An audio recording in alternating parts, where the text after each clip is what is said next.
Today we're going to be talking about smear preparations.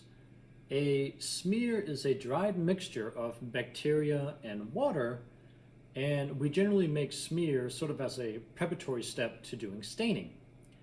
So you can make smears kind of in two basic ways. You can either do it from a liquid medium like a broth, or you can do it from a solid medium like a plate or a slant. So we're going to go through and cover both of those real fast. Let's start out with the liquid version or from a broth. Normally the broth version is a bit easier to do, but it doesn't get as many bacteria on the slide.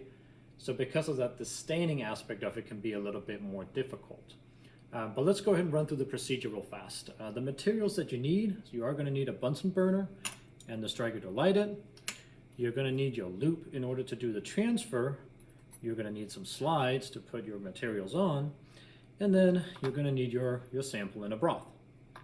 So the technique is actually really straightforward. We're going to go ahead and we're going to light this guy real fast. We're going to flame our loop so we can do this aseptically.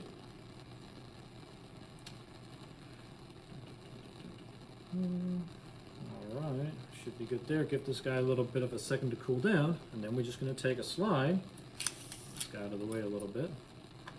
And take my sample here. I'm simply going to dip it into my sample. And then I'm just going to take the sample here and I'm just going to smear it all over the slide. Now I do have to wait for this to dry, so I'm going to just kind of put this guy off to the side for now, and I'm going to sterilize my loop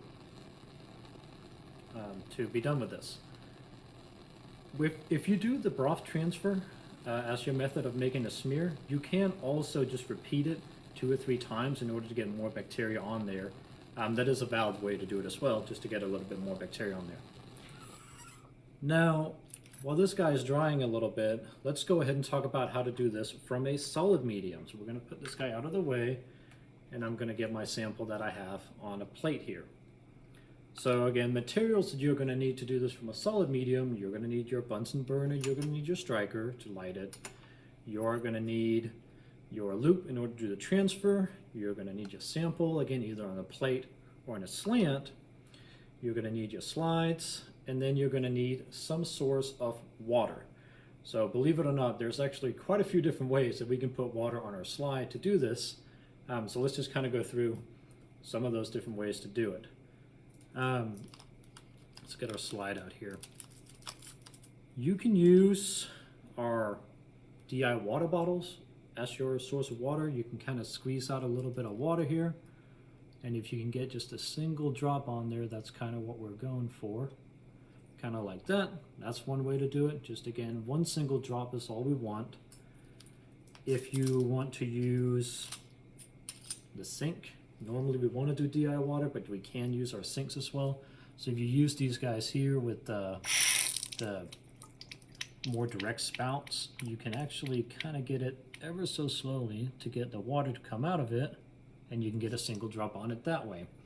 That's another way to do it.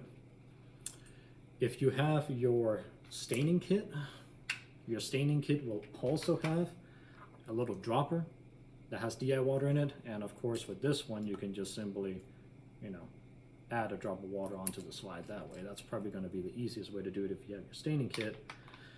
And then kind of the last way to do it is actually using the loop. So for this technique here, we can go ahead, we can turn on our gas, and we can just kind of sterilize just the tip of our loop here.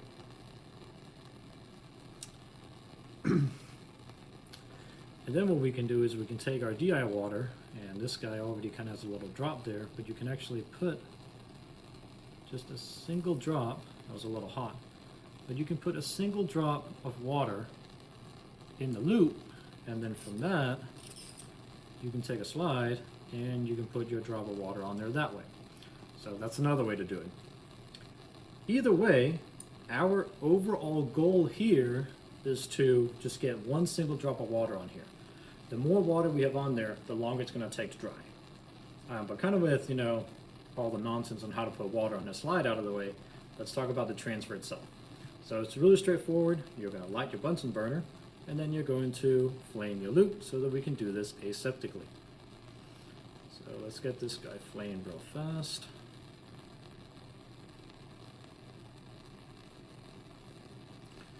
All right, here we go.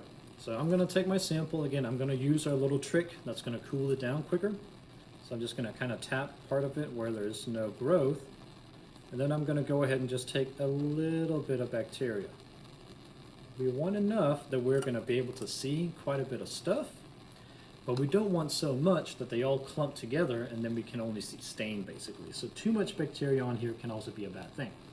But I'm just going to take my slide, I'm just kind of going to dip it into that water and I'm going to smear it across the whole slide. So the way to know whether or not you got too much or too little bacteria on here, I'm going to go ahead and flame real fast to clean it. But the way to tell if you have too much or too little bacteria on your slide is that preferably your water will look milky white without any chunks in it. So I'm going to go ahead and turn this guy off first. Again, we'll get this guy. So we're looking for just kind of a milky white appearance, kind of like that. That's a good smear there. And now we can kind of wait for it to dry. And just to kind of show you guys, move this guy out of the way so I don't step on it or put my arm on it. This is where that I took my sample from. Just that tiny little bit there. You don't want to drag it all the way across. You're going to get way too much bacteria on there. And you're just going to see whatever stain color it is you get on your smear. So we want to make sure, again, we just get a little bit, not too much. Too much is going to be bad. Too little is also going to be bad for our staining. Now, again, as mentioned, we have to wait for our slides to completely dry. And the main reason for this is that we have to do what we call heat fixing afterwards. And heat fixing serves two basic purposes. One, it's going to go ahead and kill our bacteria. And two, it's going to fix it to the slide, meaning that it's going to make our bacteria stick. So if we were to heat fix our bacteria before all the water is gone, the water will basically pick up a lot of that heat, meaning that we do not fix it and we do not kill the bacteria. So again, we have to wait for it to be fully dry. This process, depending on how much water you put on it, can take somewhere between 5 minutes to maybe 30 minutes. So a trick that we can use is that we can actually put it in the 37-degree incubator or a 55-degree incubator to make it just dry out faster. Now we can only do this for some of the stains, so in the videos if I mention that you can't do that, make sure you don't do it, it is going to ruin the stain. But let's just go ahead and do a heat fixing real fast. So I have a smear I made ahead of time that has already dried. There we go, took a little bit. So this is my dry smear. And in order to heat fix it, it's really straightforward. I'm going to take this guy and I'm going to pass him through the flame just a couple times. So I'm just going to go kind of like that. Now he's heat fixed, he's ready to go, and I can start staining with that smear there. Of course, some things to be aware of. Don't hold the slide in the flame. It's going to get really, really hot or it's going to break, so be careful with that. Don't, put your fingers in the flame either, and don't hold your fingers in it. You can catch your gloves on fire. And if you're not super comfortable, putting your fingers so close to the fire, we have clothespins and we have tongs as well, and you can kind of use those to move it through real fast. And in that way, your fingers aren't so close to the flame. But that's kind of up to you how you want to do that. But that should conclude everything we need to know about smear preparation.